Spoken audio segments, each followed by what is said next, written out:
Sea levels have already risen by 20 centimeters and could mount by as much as 80 centimeters by the end of the century, and by up to 7 meters if the Greenland ice sheet melts. This is what would happen to England, Belgium and the Netherlands without flood protection, and this is the effect of a 1 and 8 meter rise in sea levels. Melting of ice, increasing sea levels is also a long-term threat which will physically change the landscape of Europe and the landscape of the world.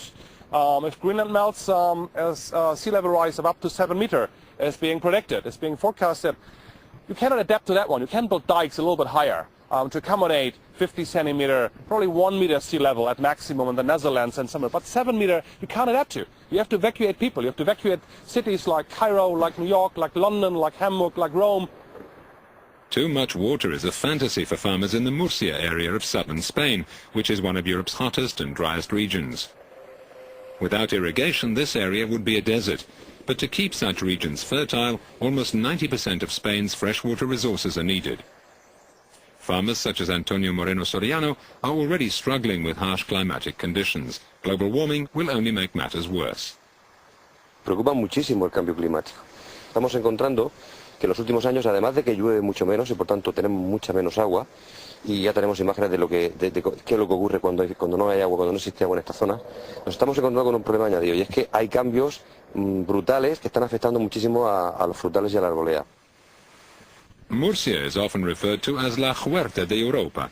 This is where much of the continent's fresh fruit and vegetables come from. But with studies predicting up to 40% less rainfall a year in Spain, how long will this region remain Europe's orchard? This area of Spain is booming. A decade ago there were 2 golf courses. Now 70 are planned. 800,000 second homes have been built in recent years to cater for northern Europeans in search of more clement weather. The result is that farmers are often in direct conflict with the owners of hotels, golf courses and holiday homes for precious water resources.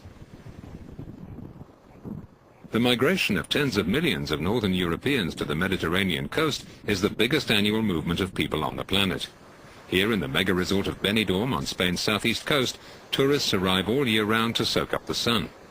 But with annual average temperatures in this part of the world expected to rise by up to 5 degrees by the end of the century, will this corner of Europe become too hot for them?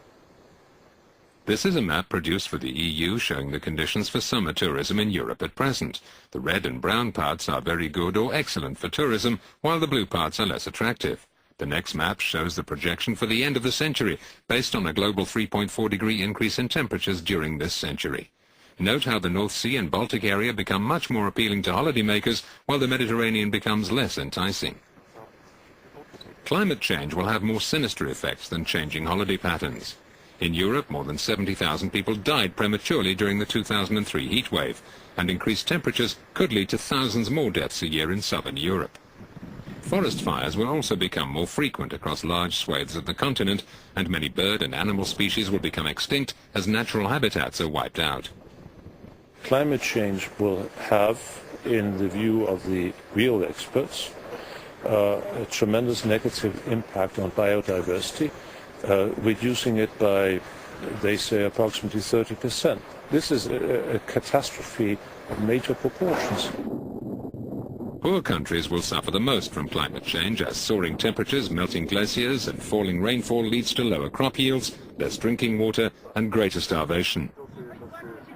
The prospect of tens of millions of environmental refugees escaping harsh climatic conditions is no longer the realm of sci-fi films. It's for real. Many are already adapting to the effects of climate change. In the Danube Basin between Vienna and Bratislava, authorities are removing artificial boulders to allow the river to flood naturally, creating a wildlife-rich natural park and preventing flooding in cities.